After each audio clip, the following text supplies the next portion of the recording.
Dania, Nurul Handayani.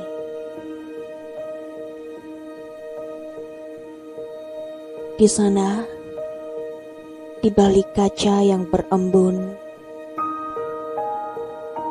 aku masih melihat bayangan wajahmu, Dania.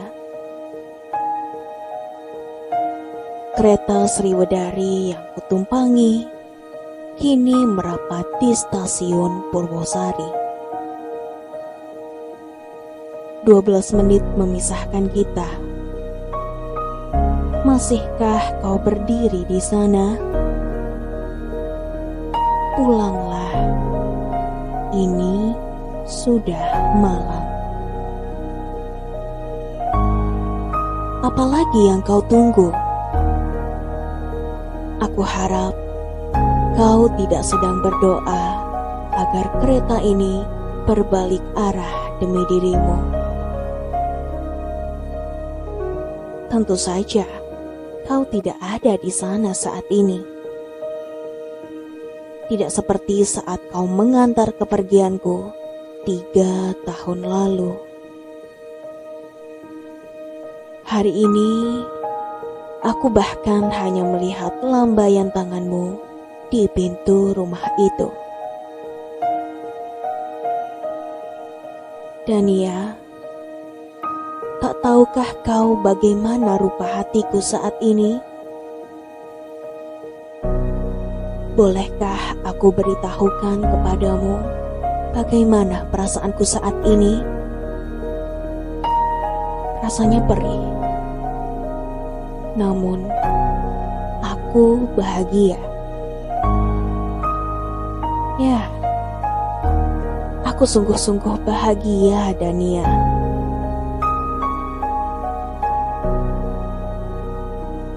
Kau ingat bagaimana pertama kali kita bertemu? Sebenarnya, aku begitu malu jika mengingat awal pertemuan kita. Bahkan hingga saat ini, aku belum mengembalikan 2.000 rupiah itu ke tanganmu. 2.000 rupiah untuk ongkos bus kota yang kutumpangi pagi itu. Bukannya aku tak hendak membayar hutangku itu, tapi kau yang selalu menolaknya. Sudah kucoba segala cara untuk menyelipkannya di dompetmu, tapi selalu gagal. Aku hanya tak ingin merasa rendah diri di depanmu, gara-gara 2.000 rupiah itu, Dania. Pagi itu, kau sungguh jadi penyelamat mukaku di depan seluruh penumpang bis kota.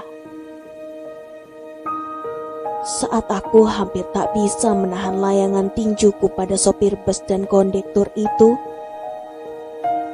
kau meraih tanganku yang terkepal dan mengulurkan 4 lembaran berwarna biru di tangan kasar si kondektur yang memaki-makiku. Dengan santainya, kau mengiringiku turun di halte depan kampusku, seolah kita telah lama saling mengenal. Bahkan, sempat ku dengar orang-orang di bus kota itu mengira kita adalah sepasang kekasih. Hatiku rasanya tak karuan, Dania. Berharap itu sungguhan, meski nyatanya kita asing satu sama lain. Sejak hari itu, aku tak pernah lagi membolos ke kampus. Bis kota itu menjadi langgananku karena kehadiranmu. Bis yang sama, sopir yang sama, kondektur yang sama, bahkan bangku yang sama. Hanya saja aku heran, mengapa sopir dan kondektur itu mendadak ramah padaku sejak aku selalu bersamamu. Bisa jadi karena mereka kagum pada raut wajah ramah milikmu. Atau mungkin sinar matamu yang teduh itu menawan siapapun yang menatapnya. Tak pernah kutemui orang semenyenangkan dirimu. Mungkinkah jurusan psikologi yang kau tempuh menjadikanmu seperti itu? Atau sifat itu memang bawaanmu sejak lahir?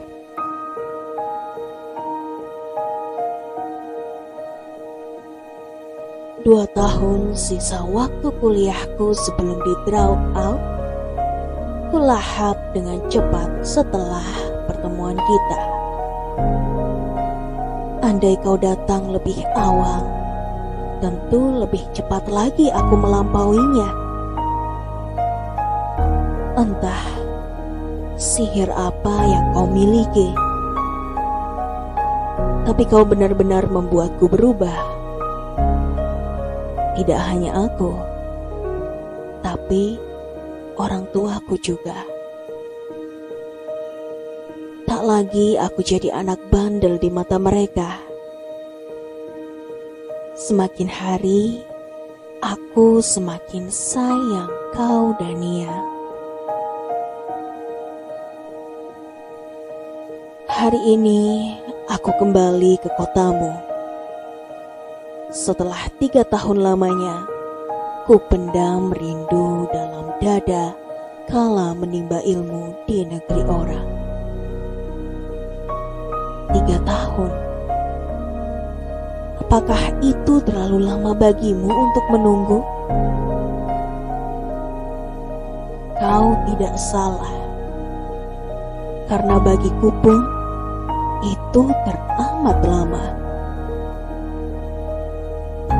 Sejujurnya tak hanya ilmu itu yang ku cari,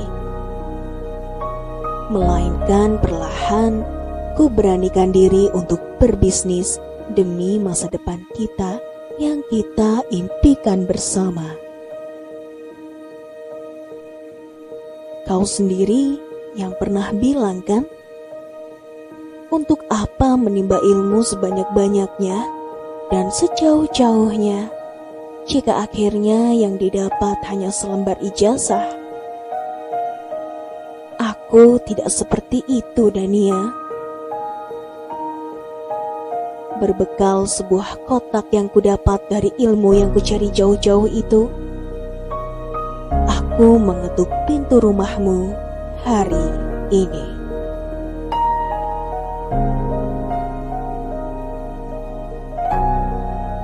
Kotamu masih sama seperti saat terakhir aku meninggalkannya.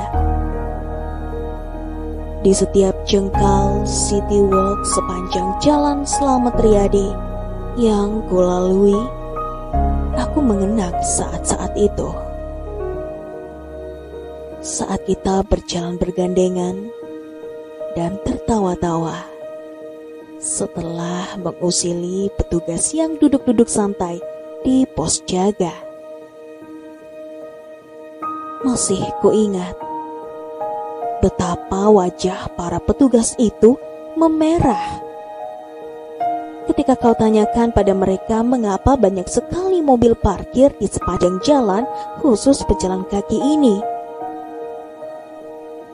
Sementara di belakang mereka terpampang tulisan besar-besar, dilarang parkir di kawasan City Walk.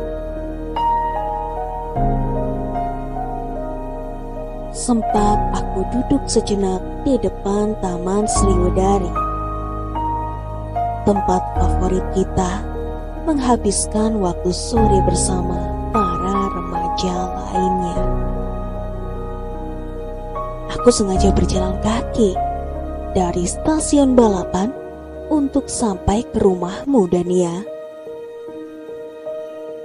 Meski berkilo-kilo jarak yang harus kutempuh, bagiku itu perjalanan yang singkat demi bertemu denganmu.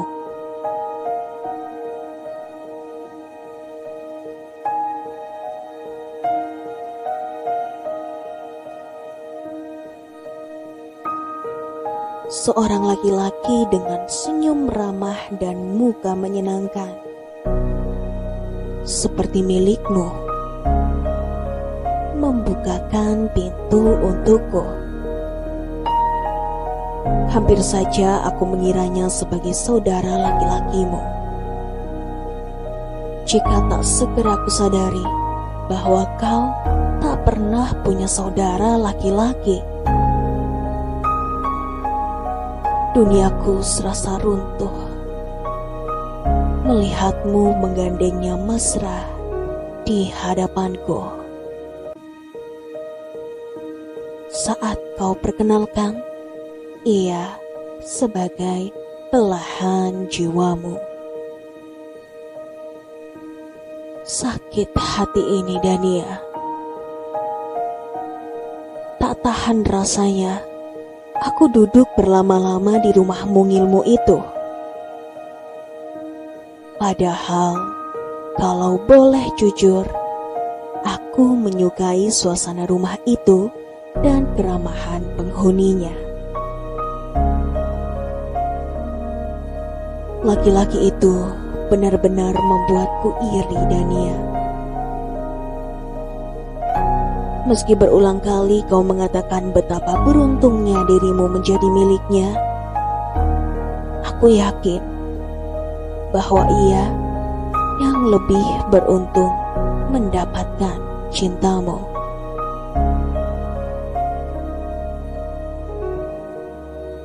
Dania, harus kuapakan cincin bertahtakan mutiara dalam kotak ini?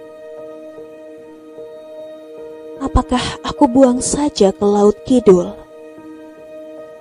Tempat dulu kita berkejar-kejaran dengan ombak dan melambaikan salam perpisahan pada mentari yang terbenam? Ataukah aku menitipkannya pada wanita lain yang kelak menggantikan dirimu? Aku tak yakin ada yang bisa menggantikan dirimu, Dania. Bagaimana kalau kusimpan saja cincin ini dan menunggu pemiliknya kembali? Itu juga tak mungkin, bukan? Kau sudah terlanjur berbahagia dengan pria itu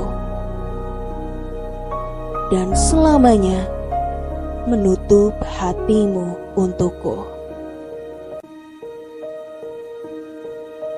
Lalu, aku harus bagaimana?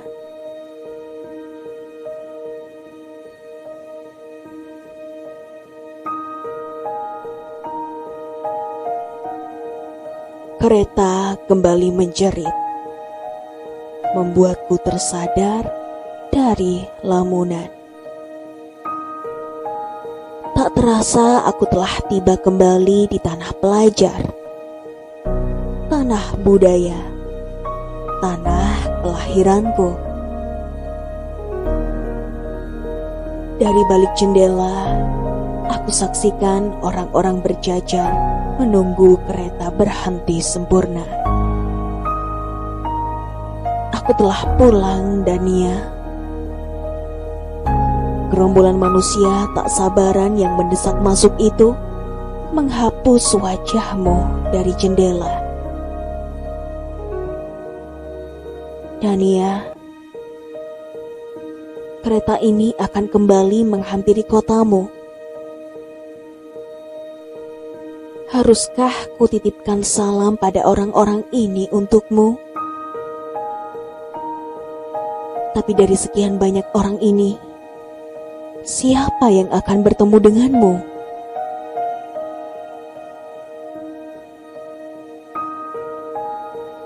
Aku berjuang melawan arus manusia yang mendesak masuk ke dalam kereta. Aku tak menyangka masih memiliki sisa tenaga untuk melawan tubuh-tubuh kekar bermandikan keringat itu.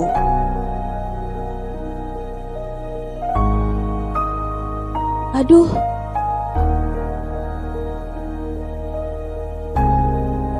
rintihan lemah itu menarik perhatianku.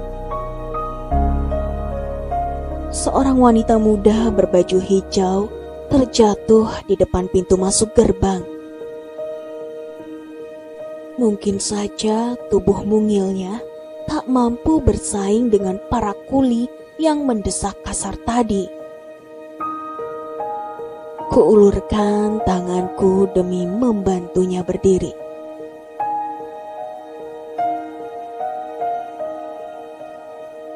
Terima kasih, ujarnya seraya tersipu. Apakah kau akan masuk? Tanyaku. Pintu gerbong telah tertutup rapat. Kasihan wanita ini, pikirku.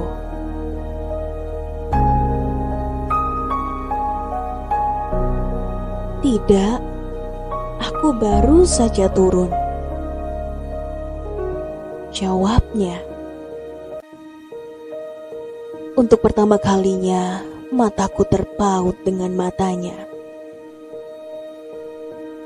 Dania, kau tahu bagaimana degup jantungku saat ini?